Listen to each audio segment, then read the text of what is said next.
Yo, what's going on, Nomads and Drifting Podcast listeners? I'm Brian. And I'm Monica. And welcome to the Backspace Nomads Gaming Podcast, where we share our nerd for gaming, movies, and all the dork in between. Today on the podcast, we're going to talk about Deadpool 2, The Royal Wedding, and talk about who wore better in the gaming industry. All right, it's May 20th, 2018. This is episode 59 of the podcast. Let's start the show.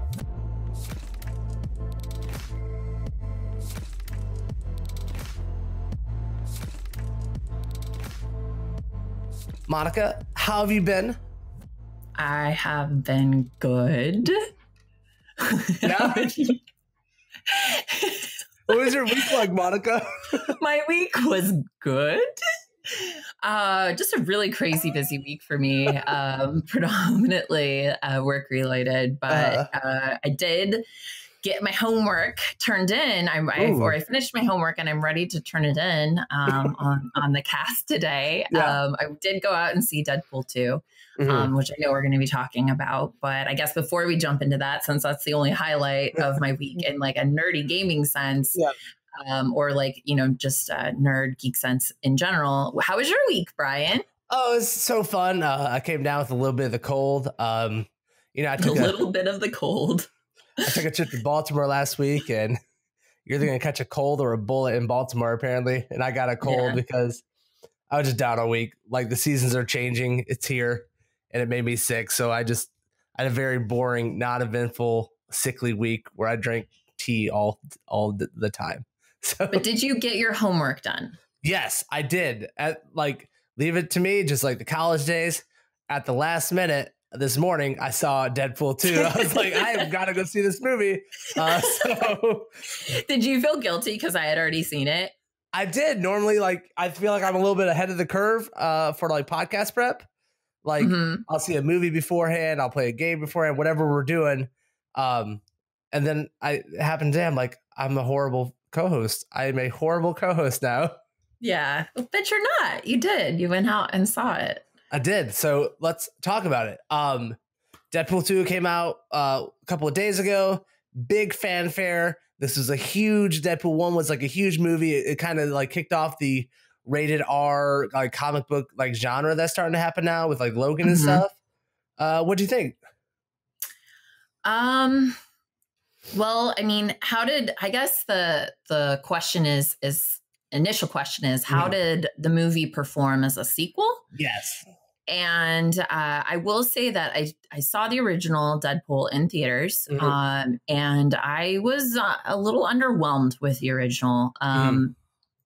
I went into this movie expecting a lot of the same, and I did feel that as a sequel, it performed pretty well.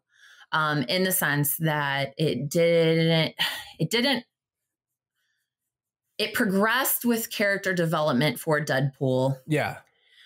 But the character development or the plot line that occurs around death and learning and kind of figuring out where you stand and how you know, who you are as a person, it fell a little bit flat in the face of all of the humor that is thrown into this movie. So, but as a sequel, I liked it. I thought it was good.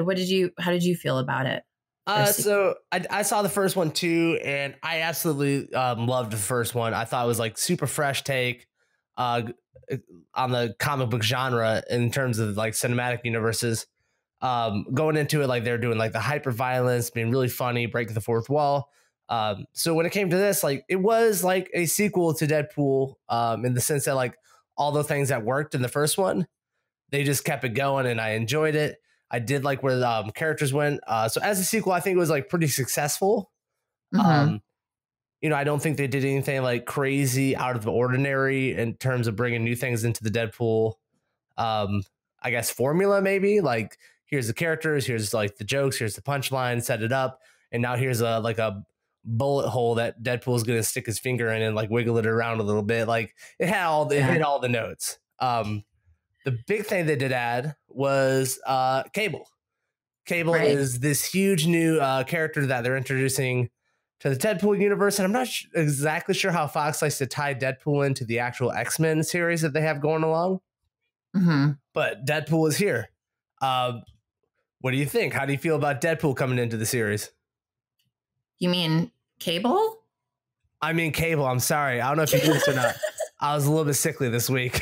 I was like, oh man, I feel really good about Deadpool coming into the Deadpool series. Yeah.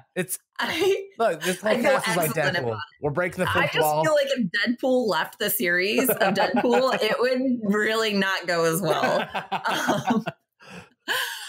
I thought Cable was an interesting character. The introduction to him was mildly successful. I did feel like, in general, there were a lot of characters introduced with this new film and with Deadpool 2. And I felt as though Cable kind of got mixed into all of it. He felt important, but it was hard to tell how important he actually was. Sure. And you had told me that how many movies did he get signed up for? He signed for like 5. And so I think this is like the first of 5 that Josh Brolin has signed up to play Cable in the X-Men like universe or like in the Deadpool universe, like one of the two.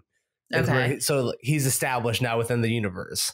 Yeah. I mean, that's interesting because from that sense, I didn't feel like he was going to have to necessarily carry over in a huge sense. Mm-hmm. So if he's signed up for 5 films, if he's getting his own features or if there's going to be a major focus on him, that would be interesting because I didn't feel like he was important, but a lot of things were important. Yeah. My problems with him, like, I think like he was a really cool character. I just don't feel like the Cable character was established enough in this, like for 5 movies. And that's like our introduction to Cable.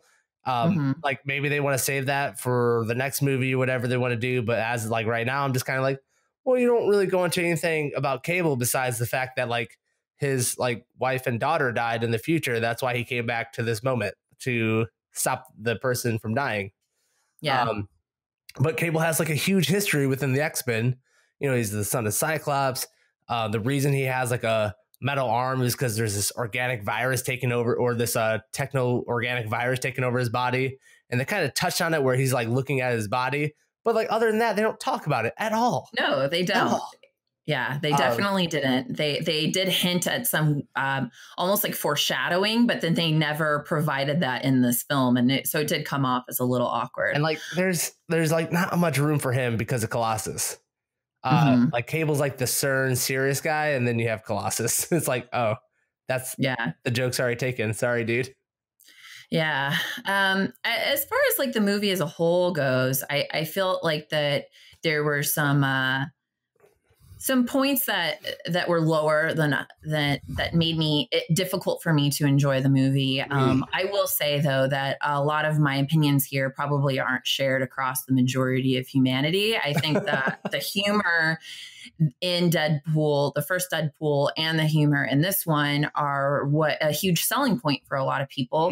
My personal opinion on it is with the first film was that, you know, if you put 10 jokes out there, you better hope at least one lands. Sure. And it just felt like they're all over the board with their sense of humor, with the focus on the humor, with it being witty or smart versus just stupid, lowbrow. Yeah. And then they just hope that something lands. And it's weird because in the theater, you can hear like groups of people laughing at certain things and then other groups laughing at other jokes. And I don't know, it's definitely lending itself to like, we'll put enough out there that someone's going to like something. And I did. I liked some of the jokes, but a lot of them I was rolling my eyes at. The redundancy with that, you know, I wanted it to be a little bit smarter with the humor. Like, I don't need any of the poop jokes. I love poop jokes, but I don't need them in a movie.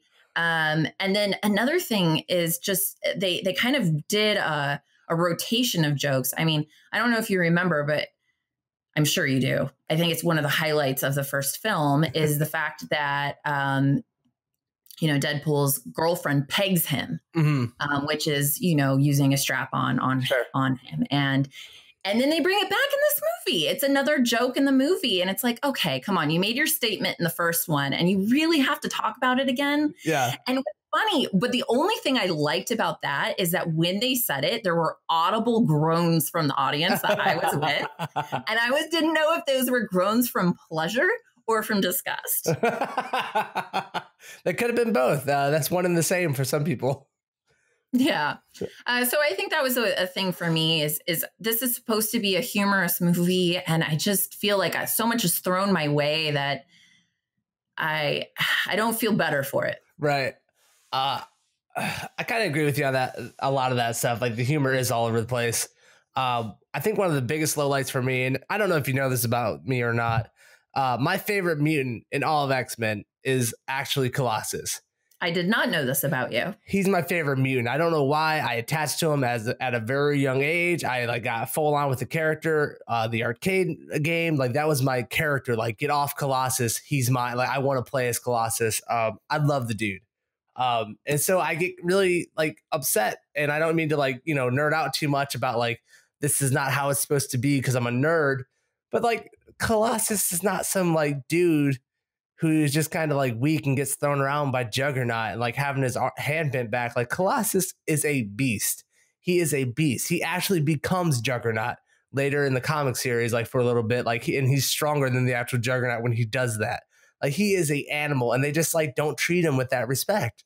And another thing I don't like about Colossus powers, he's not always in metal form.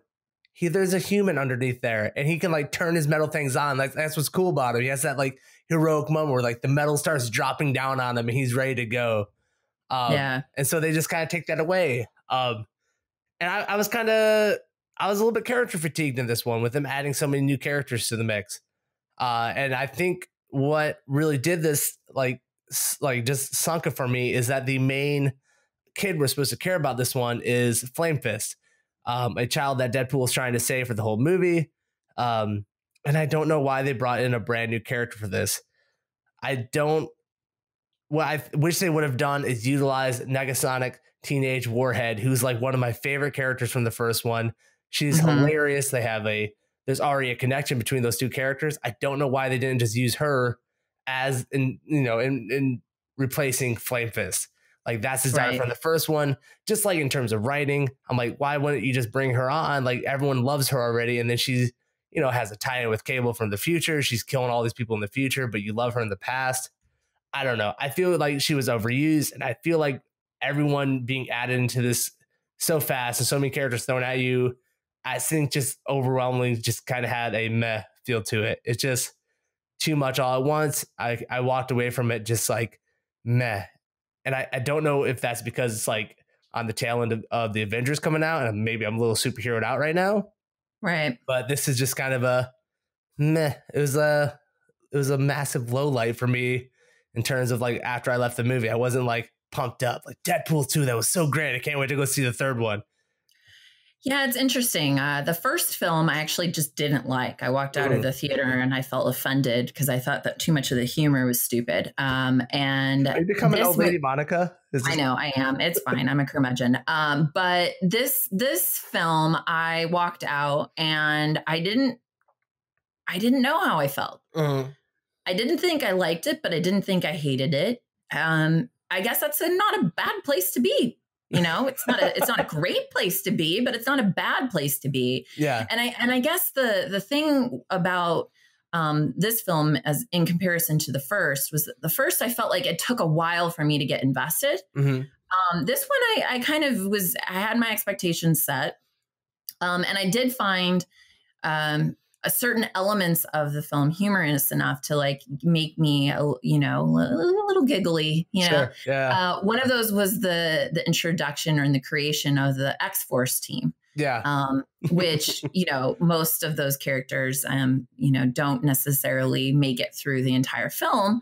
But I found that to be funny. And I also really, really, really loved the introduction of Domino. She is fantastic. I have to say that luck is one of the coolest powers to have. It made every single action sequence so fun. And it added this really playful dynamic to intense moments that I felt like was very, very refreshing. I don't know how many of our listeners have seen the Final Destination movies. They don't quite make them anymore, but I also feel like they made 18. So if you've never heard of it, something's wrong.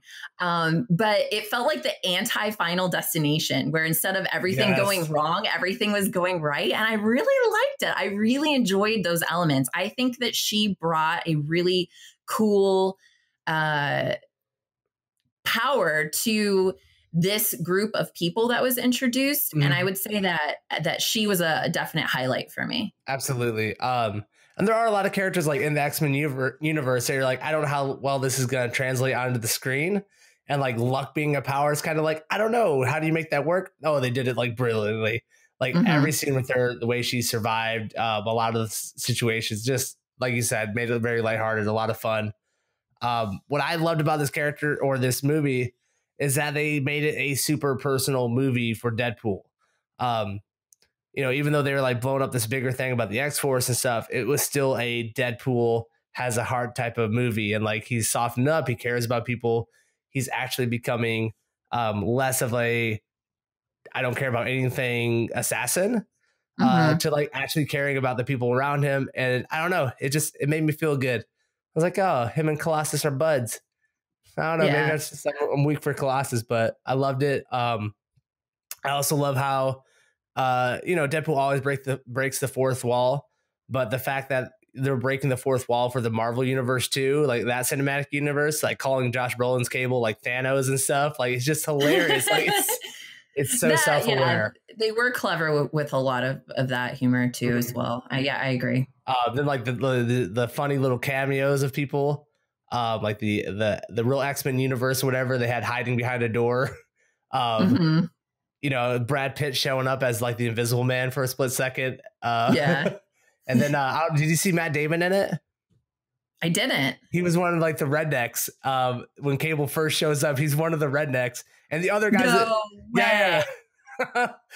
Matt, no way! I didn't recognize him at all. Oh my gosh, that's amazing. And the other, I forget his name, but the other character is a well-known actor. I don't know if you ever saw Firefly, but he's like the pilot from Firefly.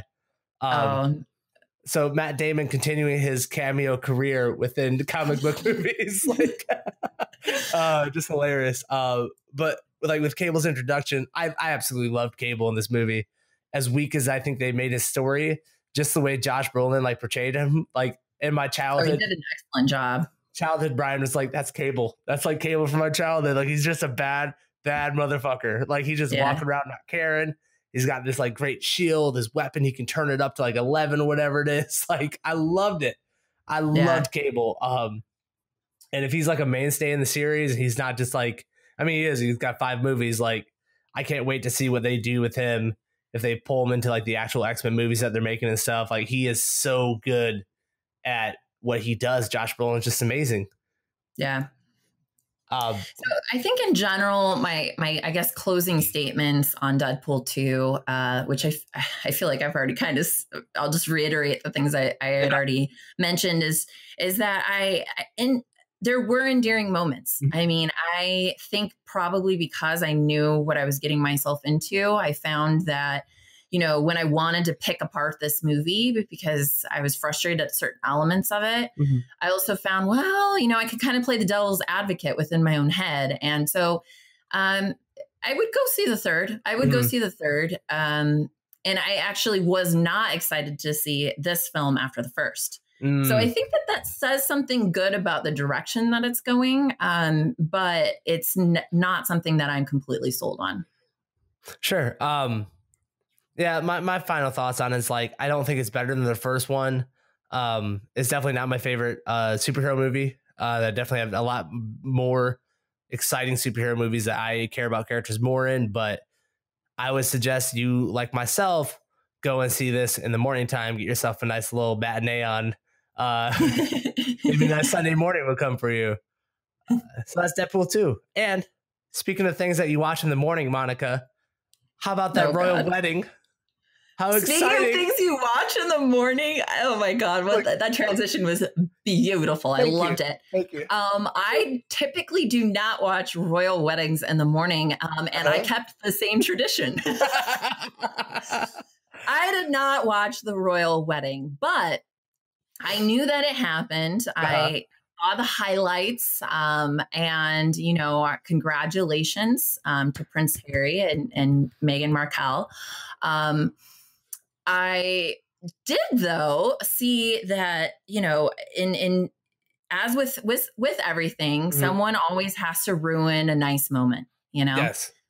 Um, this was a historic marriage. Huge. Not just because it was a marriage of a royal family, but Mhm. also because there was excitement over the fact that it is an American becoming a princess. Healing old wounds. Yeah. Excitement over her mixed heritage. Mhm. Excitement over her walking herself partially down the aisle. I didn't know about this part. Yeah. Her father isn't there. So she walked herself down. Who watched the other half? Do you know? Prince Harry. What a Or bro. not Prince Harry. No, William. his father. Her walking herself the fact that she's also been divorced in the past. So that's a big deal. A lot of people have had commentary on that, and it's just like accepted her and he's marrying her. But then there were also major comments by people about her dress. Ooh. Her dress was ill-fitting, boring, not princess enough. She wasn't wearing fake lashes. She looked too natural. What? There were so many comments on this poor woman who's just trying to have her wedding day on what she should have done better about her own appearance. In true shitty human fashion, we took a beautiful moment with a lot of pros and just tried to find the cons in it by making sure that we criticized and critiqued everything that she wore anywhere on her body. Monica, you don't understand. We live in a world, a post say yes to the dress world. All right. We know what exciting wedding gowns look like. You can't be showing up at the Windsor Castle looking boring. We have RuPaul's drag queen on TV now. That's huge. You got to put lots of colors on the face. You can't have natural shades. I need bright purples, maybe some bright pinks, maybe mismatching eye ones. You never know. You got to mix it up. This is a royal wedding. This isn't like, Bill and Nancy down the street getting married. This is Prince Harry and Princess now, Meghan. All right. Yes. I agree. Well, I don't agree, but I'm trying to understand. And what I realized by this is that there's no happiness ever. And that what people really care about is appearance and whether or not we can project onto the person and be frustrated by any amount of happiness. So taking that into consideration, I feel like something that we've never concentrated on this show is the fashion or just like the flaws of character, their appearance. We just really haven't had a good TMZ or, say yes to the dress or Bridezilla type of reality dynamic on the podcast. We're too positive here. We got to take some people down. It's disgusting. And we really should be comparing characters, not based off of their character development within video games, what they accomplish, the skills, the superpowers that they have. We really should be like, when watching Deadpool, I shouldn't have been worried about what he's doing. I should be worried about what he's wearing. And if I agree with the way that he designed his own superhero outfit. So taking that in mind, we have created a Who Wore It Better fashion face-off. I'm excited about this. You know me. I'm all about these types of things. All I care about is what people look like. I care nothing about what's on the inside. Yeah, absolutely. And so taking it from there, we have a handful of categories that we have put well-known and loved video game characters into in order to compare them based off of their physical and appearance and decide which is better. Yeah, absolutely. So let's start off with like the first one that you have put together for us here. Our first category: who wore it better? The mustache.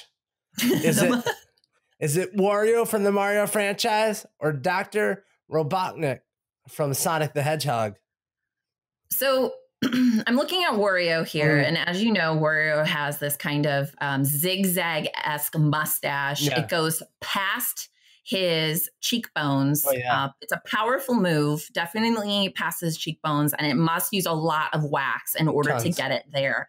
I'm a little bit worried. What's underneath that mustache? If he's using that much wax, there's probably breakouts, and no one likes people with zits Or rashes. rashes. It's just gross. The thing about Wario's mustache is, where's their wax in the Magic Kingdom? What's he actually killing to get that waxy look? But here's what I appreciate about it. He's not just some dude with a mustache hanging out. He's a hipster. He wants that thing to be stylized. He's got some nice Z's in it, up and down. He's a guy who cares about his appearance. What's he hiding on the inside? I don't want to find out. So when looking at Dr. Robotnik, we've got quite the bushy spectacle here, where Wario's mustache goes past his cheekbones. Dr. Robotnik's mustache nearly goes past his shoulders. There is a lot less wax being used. It looks a little bit more like he took two really long goatees and glued them to the side of his face. They look like tails. They just look like tails. They do look a little bit like tails. They look, yeah, it looks like, yeah, he took tails from tails and just glued them onto his face. I don't know. I'm just really looking at him in general and not feeling positive vibes. I wish he had done just a better job. Like it's a little bit of a bedhead. I kind of like that look. I'm a man who likes, I rock facial hair. You know this about me. All the viewers at home see me. I'm not someone who likes to groom my facial hair. I like the natural look. Like I look like a wild man walking down the street, and maybe I don't want to mess with it because I might just like bite someone. I appreciate that in some facial hair. He doesn't care about it. He cares about his inventions. He cares about dominating the world, not what you think about what his mustache looks like. Okay. Okay. So I'm saying Dr. Robotnik is wearing this better. All right. If I had to pick between the two, I'm definitely going Wario. Oh, God. You would be a Wario fan. I know, it's frustrating. You would be. How dare you? I just think that there is definitely more personality behind Wario's mustache and more care and thought process. I think it's less thought. Dr. Robotnik is like really letting people know what he thinks about the world. He's making a social statement with his mustache. Okay. All right. Well, we're a tie on that one. Would love to hear from. You look so angry. I'm not. Is this the cast where we stop being friends because we're judging people based on? No. I didn't realize we were friends, Monica. Oh my goodness. If our listeners can be the judge, please let us know who mustache you prefer. Who would you rather be friends with? Would it be Dr. Robotnik or Wario? Okay. You're the tiebreaker here. Mm-hmm. All right. Next up, we have the category of who wore it better. Ooh. The color yellow. Within this category, we have Pikachu from the Pokemon franchise and Pac-Man from the Pac-Man series. Here's what I like about both of these, just like off the same, right off the bat. They both have the same exact color scheme. They both have a nice yellow, some red headlights, some black, and some orange. All worked in there. It really is. They are as close as you can be. Yep.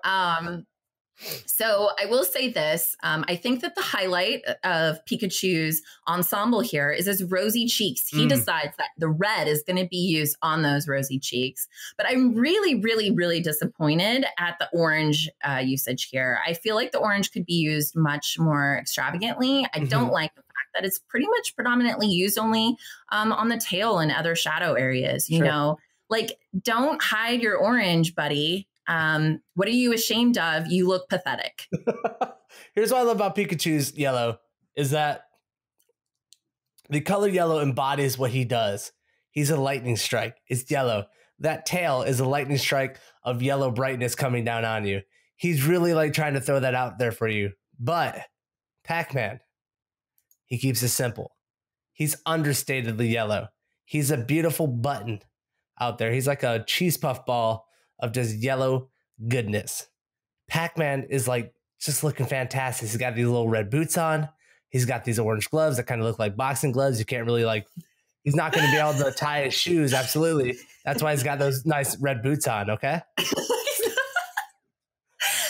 Okay, I have a problem with Pac-Man's outfit. For one, can you please pull your shit together? Yes, you do have boxing gloves on and also rain boots. Like, those are way too big. Look at your nubby little legs going into those boots.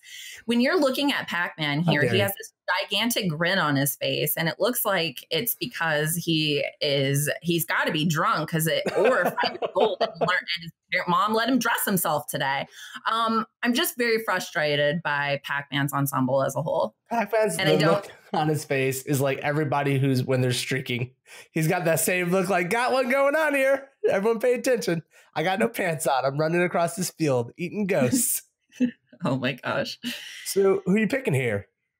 I think you know who I'm picking. I'm saying Pikachu. I think Pikachu totally wore it better. I love the rosy cheeks. I think that I believe in the happiness. Pac-Man seems pharmaceutically induced. Well, I mean, thanks for judging me and everyone else who is pharmaceutically, big words, induced. All right. I think you're going Pikachu because it's a bit of a fan favorite. Pac-Man is a classic. This is the beautiful 1960s look that we're going back to. Simple Excuse colors. you, I do not cater. I was trying to get dinner going. I was going to ask you. Thanks for letting me know now. Okay. I'm going to Pac-Man. I think he's simple. I think he's understated. I think he's a beautiful dot. That's all you need. Like, what am I? I'm yellow. That's it. He's like a Coldplay song that everyone still cares about. Oh my God. All right, next up, androgyny is the category that we're coming up on next. The first person, one of the main villains, or the main villain from Final Fantasy IX, Kuja. And going up against him, another person from the Mario franchise, Toad. What are your thoughts on Kuja and Toad? All right, so who wore it better? I will say that Kuja has a lovely appearance overall. I love the long hair, the slender cheekbones, the slender face in general, the belly button showing, that physique. It's very lithe. There's a little bit of masculinity within his small cape. Esque, but lets the midriff flow, showing those upper thighs. I feel a little confused, and I am not sure if I like it. I'm not gonna say Kuja's looking pretty good. I'm somebody who is from Florida. We have some weirder parts. I've been to festivals and carnivals where I've seen men walk around looking like this. He looks like a real life person. He could very much fit in, I don't know, say in Key West, maybe in the Tampa Bay area, some parts of Orlando, downtown and stuff when they're doing their Pride Day. He's looking good. Toad, on the other hand, the fuck is going on there? What is he doing? What are you doing, Toad? What are you going for there? Did you just see a mushroom and was like, oh, that looks fun. Let me throw that on top of my head. I'm a little, in comparison to Kuja, who I will have to say that the one thing that I do not love about Kuja's appearance is the fact that he's wearing these gigantic shoes, and it's not making me wonder about his androgyny. It's making me wonder if he's related to Bigfoot. Like, get it together. Those pointed heel boots are not working for you. No, you don't have those big buckles? I do not like the buckles. They are awful. I'm really trying to bring my voice out here and sound very catty and bitchy. Is it working? I thought this is your natural tone. Oh, no, it's not. with Toad. Now you sound like Toad. With Toad, the midriff or the torso is showing, but it's just not showing enough. I'm not sure whether Toad is pulling male or female. It looks like he's in a baby diaper with a bib that he ripped open to show his torso, which doesn't have a lot going on for it. But similarly to Kuja, not happy with the shoes. Those look like clogs. I just don't understand what's going on here. The brown just absolutely clashes with everything else going on there. Understandably, you're in the Mushroom Kingdom. Your options are limited. I don't really know how many people. I think Mario might be the only other people wearing shoes in there. Who knows? Toad's just not looking good. Like, Is he not? He's not showing off a belly button like Kuja, but does he even have one? Does he even have one? For me on this, I'm going Kuja. I think Kuja is rocking style. He's rocking grace, and he's either, is he rocking a penis? We don't know. Yeah. I agree with you on this one. I think Toad needs to go back to preschool. I don't want to keep judging children here. I'm very confused, which is the point, but I just don't want to think about it. Okay. I'm definitely could get behind Kuja, if you know what I mean. Please explain. No, we're good. We already talked about those jokes earlier in the podcast. Okay. Let's move on to the most outrageous female armor. Our first contestant, Ivy from Soul Calibur. And she's still going up against Shade from Prince of Persia. Monica, who wore better?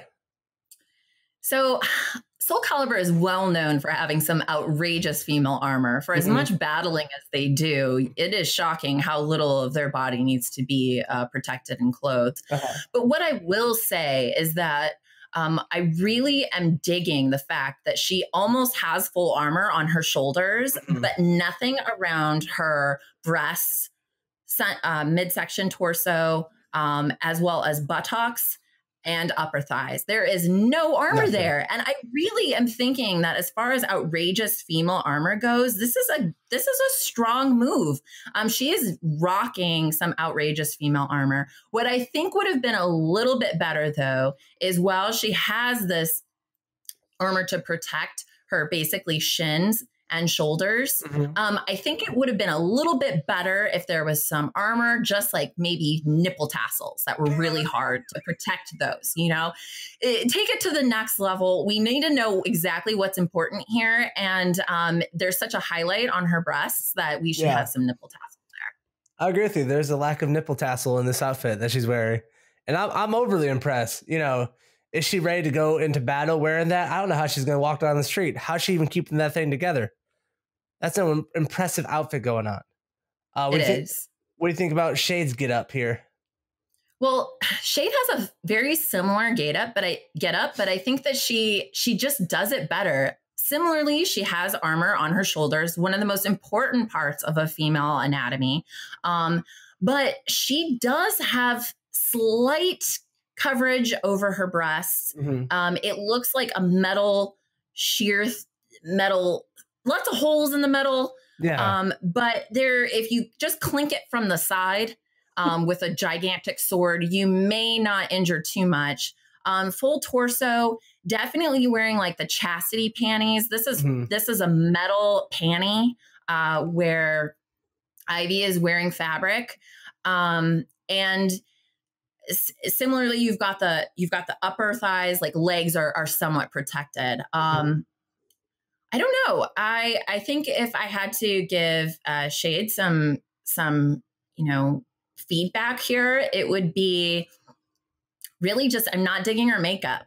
Got that eye look, that Persian eye look, right, with the Egyptian like circle underneath it. Yeah, but I'm just not digging it. I think she could just be a little bit sexier while she's fighting. A little bit sexier. She's okay. Here's my thing about her. I never thought I'd be attracted to somebody wearing a wrought iron fist or a fence. Absolutely. That's a good look. She's got a fence on right now that I've seen on some very nice looking brownstones, and it looks good. It's looking good. Does she have a full bra covering everything? No. It's covering the most scandalous parts. I like, this is a plunging neckline. Goes all the way down from her breast, right down into the vagina. It's going all the way down, and she's not ashamed of it. I think she is a trendsetter for the modern Middle East culture over in Persia. Oh my God. This is so painful. So I think Shade's looking good. I think she's got a good look going on. So is she your pick for outrageous female armor? Who wore it better? Absolutely. Shade, she's looking at Ivy, just stunned all over her. She took Ivy's look and said, this is how you're supposed to do it. All right. I agree with you. I really love her outfit. She doesn't have the tassels, but those nipples are protected. It seems like all of the most important parts on Shade are covered, and anything that could, that's not important, like your entire, where all your organs are, is completely exposed. And I think she's just really doing a great job with it. She's pulling it off. Ivy should really step it up. It's intimidating. It really is. Like, stab me anywhere, see what happens. For the last Who Wore It Better, we're going a little bit more old school, a little bit more to a wholesome time in gaming. Let's go 8-bit and talk about who wore it better, Donkey Kong or Space Invaders. How do you feel about Kong over here? All right. So Donkey Kong is an 8-bit, just Casanova. But I will say that there are elements of his 8-bitness that bother me. For one, he is, a gorilla, and when he's beating his chest, I can't tell whether his fist is actually one of his nipples or one of his chesticles, or whether or not, it's very confusing. Sure. Also, Donkey Kong, like, Jesus, you're receding gum lines, like, get it together. It is very disturbing. I feel like I don't know what's going on there, but your gingivitis is out of control. Oh, going in on the gingivitis, man. He's just a monkey. What's he going to brush your teeth with, Monica? Calm down. Bark. All right. Fair enough. I'm gonna say the hand camouflage for the boob kind of works for him. Is he beating his chest or is he getting ready to punch you? You don't know. It's a good look. We think about old Space Invader here. I like Space Invader's clean lines. I like that I can tell that he's looking straight at me with his 2 dot eyeballs. I feel threatened, but not entirely. In general, I'm not quite sure how many legs he has, but the confusion is appealing. I can get behind it. Clean lines wouldn't change much. Classic. I think that his eyes are a little bit far apart, which is just, that's not really a good look. Like, no one wants to look like a fish or a horse, Sure. But in general, I think he's pulling 8-bit off pretty well. I can't stand it. Everyone, I've been sitting here stewing this entire time. You've been like pumping up Space Invader. Everyone acts like this is a good look. Like, this is such a unique broad stroke in gaming. He just looks like a crab. He has nothing going for him. They threw together a whole bunch of pixels and were like, I don't know, make it a crab. We just got to get this game out. They put no thought process in this. And now people have tattoos of this saying, like, this is a masterstroke within fashion or art. It's embarrassing. It's embarrassing. I don't know how an entire industry was launched off of this crappy design. He looks like a crab with antennas. All right. I'm not buying this nonsense. I'm going back to Donkey Kong. Donkey Kong has a defined leg line. He's got hands. He's got gingivitis going on. He's a good-looking 8-bit character. Stop with the Space Invader nonsense. Ugh. I personally, my vote for who wore it better totally goes to Space Invader. I think you make some strong statements here. I just disagree with literally every single one of them. I just think you're trying to get me riled up. I don't think you love Space Invader. He doesn't love you like that. He wouldn't pick you over Donkey Kong, okay? Don't tell me how he feels about me. You don't even know. Oh, I don't know. You can't tell any expressions off those 2 dumb eyes he has. They're just deleted pixels. They put no design work into it. They just said just delete 2 pixels to make eyes. Donkey Kong has pupils. He has emotion. Well, I will say that please don't. That I feel like we've hit a lot of hard, thought processes, a lot of really important opinions on gaming as a whole. And I feel like we've made some really big statements here. I think that when I think about gaming in general now, I'm really going to be concentrating on these characters on a whole new level. And it's definitely going to only circulate around what they're wearing. So I'm going to start replaying every single game I've ever played before and decide how I feel about these particular things based off of a completely just topical level. Monica, your mouth is writing checks you can't cash. Your gaming debt is going through the roof right now. It's going through the roof. You can't afford this. I can't afford it, but you know, that's okay. Similarly to a lot of the people that concentrate on these things in real life who can't afford a lot of things because they're too busy being spiteful and vengeful. Ooh, there's a hot take. I'm ready to jump into that. All right.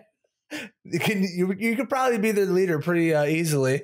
You seem like someone who has their head on their shoulders. Oh my God. Thank you. I appreciate that. Please follow me on TMZ. All right. I think that's going to do it for episode 59 of the podcast. Thanks for hanging out with us. If you want to check us out and engage with us, it's at Backspace Nomads on Twitter. If you want to hear more from us, feel free to subscribe to this podcast on YouTube or on any audio listen places. Next week is episode 60. MegaCon's coming up, and Monica is coming to town from MegaCon. Yeah. So live episode, or not live, but in-person podcast for next week. Make sure to check that out, and see you guys later. Bye.